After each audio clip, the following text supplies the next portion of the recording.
உங்களுக்கு தெரியுமா, மனித வரலாற்றில் முதல் முறையாக தற்போதைய தலைமுறையினரான ஜென்சி தலைமுறையினரின் அறிவு மட்டம் இதற்கு முந்தைய தலைமுறையினரின் அறிவு மட்டத்தை விட குறைந்துள்ளதாக ஆய்வுகள் தெரிவிக்கின்றன.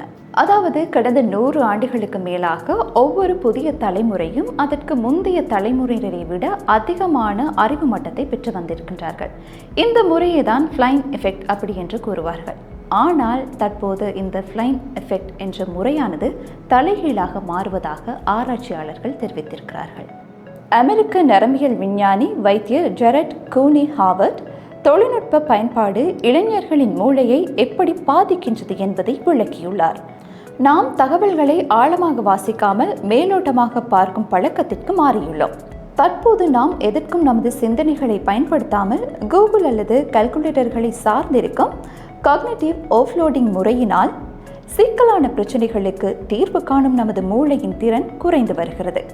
நோர்வேயில் 7,30,000 இளைஞர்களிடம் நடத்தப்பட்ட ஆய்வில் 1975 பிறகு பிறந்தவர்களின் IQ அளவு குறைந்து வருவது உறுதி செய்யப்பட்டுள்ளது. அதேபோல அமெரிக்காவில் கடந்த 12 ஆண்டுகளில் IQ அறிவு மட்டமானது 3 மடங்கு சரிந்துள்ளது.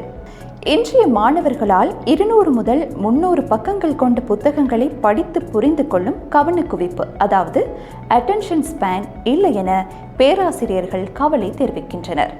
இங்கு மிகவும் சுவாரஸ்யமாக பார்க்கப்படுகின்ற விடயம் என்னவென்றால், தொழில்நுட்பத்தில் உச்சத்தை அடைந்துள்ள அமெரிக்கா, ஜெர்மன், பிரான்ஸ் போன்ற நாடுகளில்தான் இந்த நிலைமை மிகவும் மோசமாக காணப்படுவதாக ஆராய்ச்சியாளர்கள் தெரிவிக்கின்றார்கள்.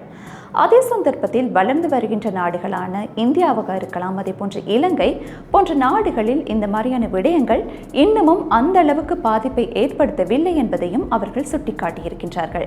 என்னதான் தொழில்நுட்பம் உச்சத்தை அடைந்திருந்தாலும், தொழில்நுட்பத்தினால் தான் தற்போது அனைத்து விடயங்களும் நடக்கின்றது என்றாலும் கூட, இதிலும் இந்த இலங்கை, இந்தியா போன்ற நாடுகளில் இந்த தொழில்நுட்பம் அந்த அளவுக்கு உச்சத்தை எட்டாததில் இந்த மனிதர்களின் சிந்தனை சக்தியானது வளர்ந்து வருகின்றது என்றுதான் கூற வேண்டும். எனவே தொழில்நுட்பமானது நம் வசதிக்காகத்தான், எனினும் நமது சிந்தனை சக்தியை அது அழித்துவிடக்கூடாது. அதற்கு நாம் இடமளிக்கவும் கூடாது.